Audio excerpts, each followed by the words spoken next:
Your scent on the wind was something like waiting for a pie to cool before eating.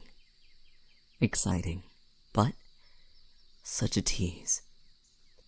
I'd consider myself a patient man, but waiting to see you always causes me to question that fact. Of course I could tell you were coming. How did you think the breeze led you here, dear friend? I could recognize your scent on the windiest of days, or the ones in which the wind is most dormant. It is one of my favorites, after all. That's how I managed to lead you here. Do you know where we are? No? Shall I remind you then? Take a look around. Do you see anything familiar? Beginning to understand, are we? Yes, this is our spot. You picked it out way back when. I haven't forgotten. Even though I now have free roam of the city, I'd rather talk here than within the confines of some cafe or tea house. This place, beneath this sakura tree, following the roots of the sacred sakura herself, it means almost as much to me as you do. Often I'll take a nap under this tree, just to calm myself before I set off on my next adventure. Though sleeping on the ground on a cot of sticks and leaves does not suit everyone, I find that in this spot, it is some of the best sleep I've ever had. Sometimes I wonder, have you cast a spell on me? You don't understand magic. Then tell me, why do you have such a hold on me? I'm not calling you a grand mage, but perhaps you've picked up some knowledge on the subject. I'm just trying to rationalize. No one has ever stood out to me in this way. You seem to find me, no matter how far apart our travels may take us. And whenever I take in a scent that reminds me of yours, I'm both elated and deeply saddened. It's like an addiction. Even this very spot, the blades of grass beneath this tree will forever hold on to you, no matter how long ago you set foot atop them. I suppose, in this sense, I am much like a blade of grass. You've made your mark on me, imprinted yourself onto my mind. Now, as my boat rocks against the uneasy waters in the dead of night, as storms churn the sky and twist my mind, thinking of you, it brings me peace. You're my anchor, something that grounds me and brings me right back here. Apologies. Was that a great deal of information? I don't mean to dump too much onto you at once. It's been so long since I visited Inazuma, since I've gotten to speak with you. I have a lot to say. You wish for me to continue speaking my mind? Very well then. I've missed being here. Every time I catch wind of you, I smell with you the scent of a faraway land. You've spent a voluminous amount of time in Inazuma lately. It is strong on your garb, and it took you less than a day to receive and reply to my message. I trust the Yashiro Commissioner's most trusted was the one to deliver the news? Why the face? It was a simple question. Did my mentioning of him seem ill-mannered? My apologies. I know of the man quite well. Someone not even the Inazuman storm can keep contained. I hear he stood up to the Shogun during the Vision Hunt decree. I've been having a hard time telling who I envy more. Well, you get to spend so much time with such a talented and modest individual.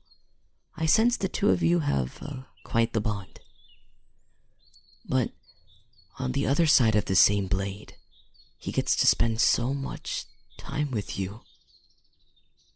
Every time I manage to slip into Inazuma City, I see the two of you together. Many times I've wanted to say hello, but the two of you were so close to one another, I needn't interfere or intrude in your space. So, each time I slipped right back into the ship and set sail for the next place, unseen and unheard by you.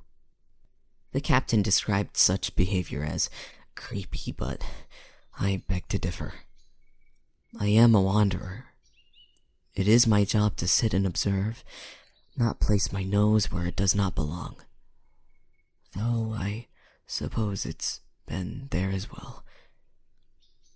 The smell of the wind has never betrayed me. Pardon? Oh, no worries, dear friend. I'm only referring to the current state of affairs. My character is causing conflict with my feelings. Though I wish to be impartial and allow you your room to breathe, I can't help but follow you. Even when I am far from you, he seems so close. You're almost never alone. As much as I'd like to thank him, I'd rather remove him from the scene entirely. I envy his position. Not together that frequently.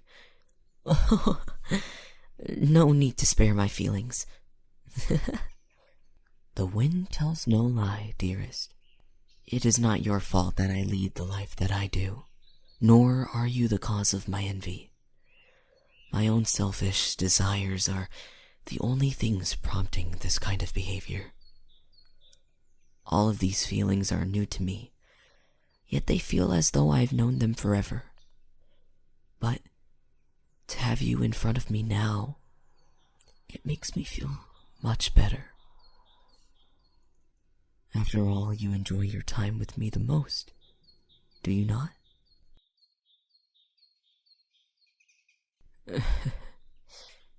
Shocked? But you won't deny it.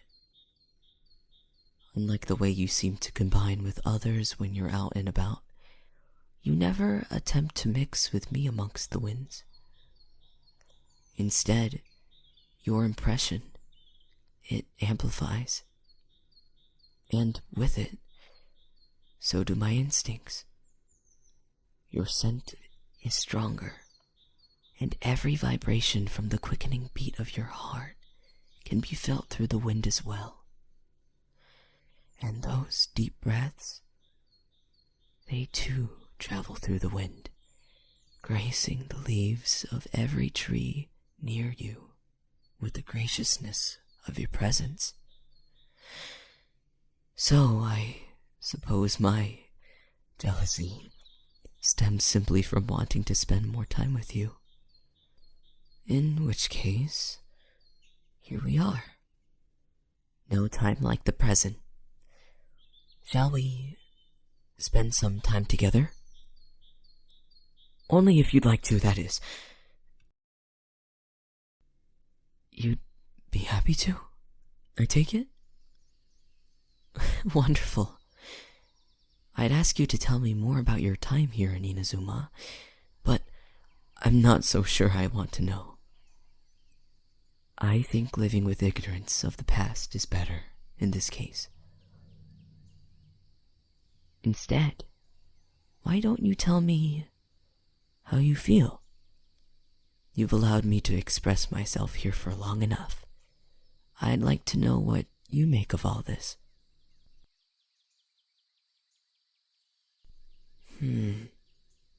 Alright. It's complicated. Isn't the answer I wasn't looking for, but I do suppose it's the answer I expected. After all, my feelings here can be interpreted in many ways. I'd hate to disrupt something I have no business with. That would be very wrong of me, dear friend. Based on your answer, it seems your heart is confused. It is hard to follow a fork in the road, this I know, but I have a suggestion for you. Consider this. I know there is something going on that I myself am not involved in, and I wish not to be a roadblock in the way of another success. But if my presence proves to be just another obstacle as opposed to an abrupt stop, I would be pleased to stick around. In other words, my dear, if you are involved with someone in the way I'd like to be involved with you, I intend not to make you pick or choose. They have already won. However, if you are not set on one path or the other, I will do anything in my power to drift you closer to me. You've gone quiet. Have I done something wrong? Or perhaps I've stricken a nerve? Oh, how interesting would that be? It's quite all right. I'm not forcing you to tell me what feelings you harbor for me. Knowing they're there is enough for me. No? You deny me now, but you said nothing of the sort earlier. I think you may feel embarrassed because I've read the messages in the wind far deeper than expected of me. But you seem to have no problem with it. I think you enjoy it when I behave this way. You look rather flustered, yet you choose to continue our outing. Very well. It appears my conclusion was correct. Have I made a mark on you the way you have on me? If not, I'd love to. I want to ignite the sparks between us, if that's all right with you. A connection so strong that no storm nor drought can conceal.